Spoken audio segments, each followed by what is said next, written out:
전쟁이 길어지고 물가가 무섭게 치솟으면서 전 세계 경제가 어려움을 겪고 있습니다.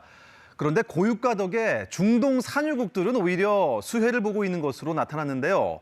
두바이 지국 연결해서 자세히 알아봅니다. 우수경 특파원, 고유가로 사우디아라비아가 많은 이익을 누리고 있다. 이런 말들이 계속 나오고 있는데요. 어느 정도입니까? 사우디 통계청이 얼마 전 1분기 GDP 성장률을 발표했는데요. 전년 대비 9.9%가 성장한 것으로 나타났습니다. 10년 만에 최고치고요. 예상치였던 9.6%를 웃도는 수치입니다. 사우디 통계청은 이유도 밝혔는데요. 예상했던 대로 고유가 덕입니다. 통계청에 따르면 원유 관련 산업이 전년보다 20.3% 증가한 것으로 나타났습니다. 사우디는 대표적인 산유국인 만큼 원유와 천연가스가 전체 GDP에서 차지하는 비중은 32%를 넘습니다. 사우디 국영 석유 기업인 아람코의 수익도 덩달아 82% 증가한 것으로 집계됐습니다. 네, 다른 중동 산유국도 볼까요? 우수경 특파원이 있는 아랍에미리트는 어떤가요?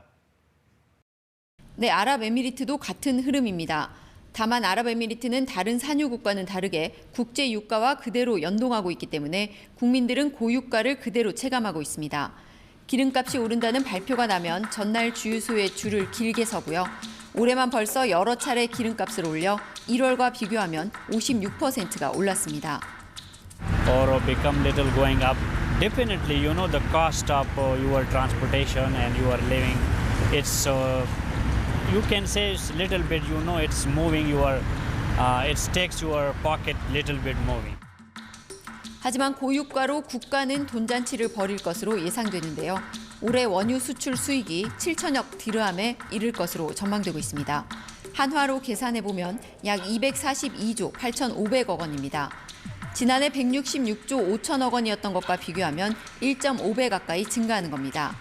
아랍에미리트 중앙은행은 올해 경제 성장률을 5.4%로 예측했고 일부에서는 6%를 넘을 거라는 전망도 나오고 있습니다.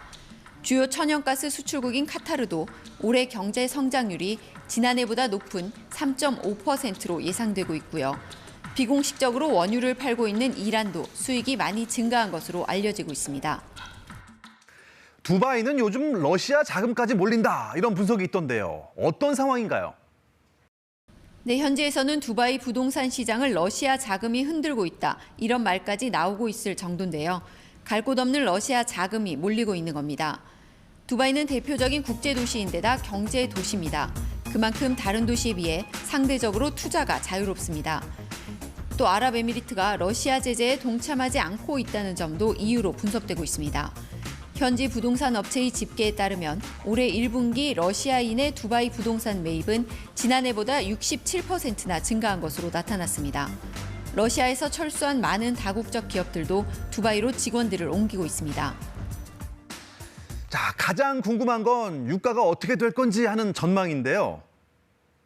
네, 러시아가 우크라이나를 침공한 이후 서방은 산유국에 지속적으로 증산을 요구해 왔습니다. 하지만 산유국들은 원론적인 답변만 반복해 왔는데요.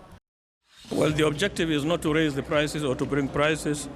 Our common objective with our partners in the non-OPEC has always been to maintain stability in the oil market. 오펙 플러스는 이달 초 깜짝 증산을 발표하기도 했지만 시장은 크게 반응하지 않았습니다. 여러 악재들이 겹치고 있기 때문인데요. 사실 오펙 플러스 내에서도 현재 증산이 가능한 국가는 사우디아라비아와 아랍에미리트, 쿠웨이트 정도로 분석되고 있는 상황입니다. 현재 세계 이목은 다음 달로 예정된 바이든 미국 대통령의 사우디 방문에 집중돼 있습니다. 바이든 행정부는 이미 여러 차례 사우디에 증산 요청을 했지만 거절당한 것으로 알려졌는데요. 이번에는 어떤 결과로 나타날지 지켜봐야겠습니다. 지금까지 두바이에서 전해드렸습니다.